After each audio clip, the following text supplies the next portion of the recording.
কাজগুলো করা যাবে না, কেননা গোসল যদি পবিত্রভাবে না হয় তবে একটানা 70 বছর আপনি নামাজ পড়লেও সেই নামাজের মধ্যে এক ওয়াক্ত নামাজের ফজিলতও আপনি পাবেন না, এমনকি আল্লাহর দরবারেও তা কবুল হবে না। বিশ্বনবী সাল্লাল্লাহু আলাইহি ওয়াসাল্লাম বলে গেছেন, গোসলের সময় মারাত্মক কিছু ভুল করার কারণে ব্যক্তির করা আজীবনের নামাজ আল্লাহর দরবারে কবুল হয় না। তবে ভুলগুলো মারাত্মক হলেও দেখতে দেখায় সামান্য, তাই নিজেকে একজন মুসলিম মনে করলে এই ভুলগুলো কখনোই করবেন না, কেননা গোসল আমাদের পবিত্রতার একটি অংশ এবং ইসলাম ধর্মের যে কোনো কাজ করতে হলে পবিত্রতা আবশ্যক। কি সেই 4টি ভুল জানতে হলে না টেনে দেখতে থাকুন সম্পূর্ণ ভিডিওটি এবং ভিডিওটি ছড়িয়ে দিন আপনার সকল মুসলিম ভাই ও বোনদের মধ্যে, যাতে করে তারাও এই ভুলগুলো থেকে নিজেকে শুধরে নিতে পারে, যাতে তারাও জীবনের গুনাহ থেকে বাঁচতে পারে। প্রিয় দর্শক, আপনাদের কাছে একটি প্রশ্ন, আপনি কি গোসল করার দোয়া জানেন? যদি জেনে থাকেন অবশ্যই কমেন্টে একবার আলহামদুলিল্লাহ লিখে যাবেন, আর যদি না জেনে থাকেন তাহলে কমেন্ট করে জানান, আমরা আপনাদেরকে জানিয়ে দিব। তো চলুন ভিডিওটি শুরু করা যাক। প্রিয় দর্শক, প্রত্যেকটি মানুষের জীবনে ফরজ গোসল নামক শব্দটি আসবেই, তবে আমাদের মধ্যে অনেকেই আছে যারা এই ফরজ গোসলের নিয়মটা পর্যন্ত জানে না।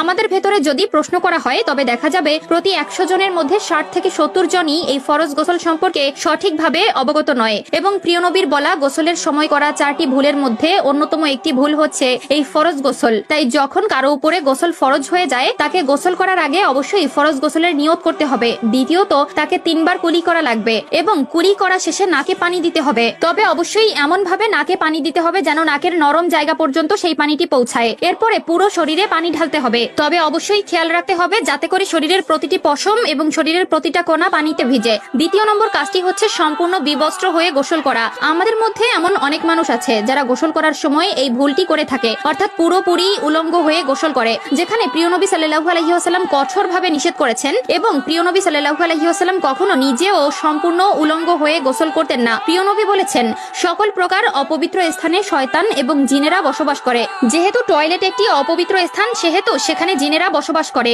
এবং যখন কেউ উলঙ্গ অবস্থায় গোসল করে জিনেরা তার উপরে বদনজর দেয় এবং তাকে নানাবিধ কুকর্ম করার প্ররোচনা দেয়, ফলে মারাত্মক থেকে মারাত্মক গুনাহের কাজ সেখানে সৃষ্টি হতে পারে। এছাড়াও তৃতীয় নম্বরে যেটি রয়েছে সেটি হলো গোসলের সময় জোরে জোরে মুখে কোনো তাসবিহ পাঠ করা যাবে না। যদি কখনো ওয়াশরুমে থাকেন তবে কখনোই তাসবিহ পাঠ করবেন না। বদলে আপনি যা করতে পারেন তা হলো যখন আপনি ওয়াশরুমে ঢুকবেন তখন বাম পা দিয়ে ঢুকবেন এবং বলবেন আল্লাহুম্মা ইন্নী আউযু বিকা মিনাল খুবসি ওয়াল খবাইস, এবং বের হওয়ার সময় ডান পা বাইরে রেখে বের হবেন এবং বলবেন গুফরানাকা। এবং চতুর্থ নম্বরের কাজটি হচ্ছে গোসল শেষে জামা কাপড় পরার ক্ষেত্রে অবশ্যই ডান পা আগে ঢুকাবেন এবং ডান হাত আগে ঢুকাবেন। এটা নবীর সুন্নত এবং নবীর সুন্নত মানা আমাদের জন্য কর্তব্য। আল্লাহ তাআলা আমাদের সকলকে বোঝার তৌফিক দান করুক এবং উক্ত আমলগুলো মেনে চলার নেক বুদ্ধি দান করুক, আমিন।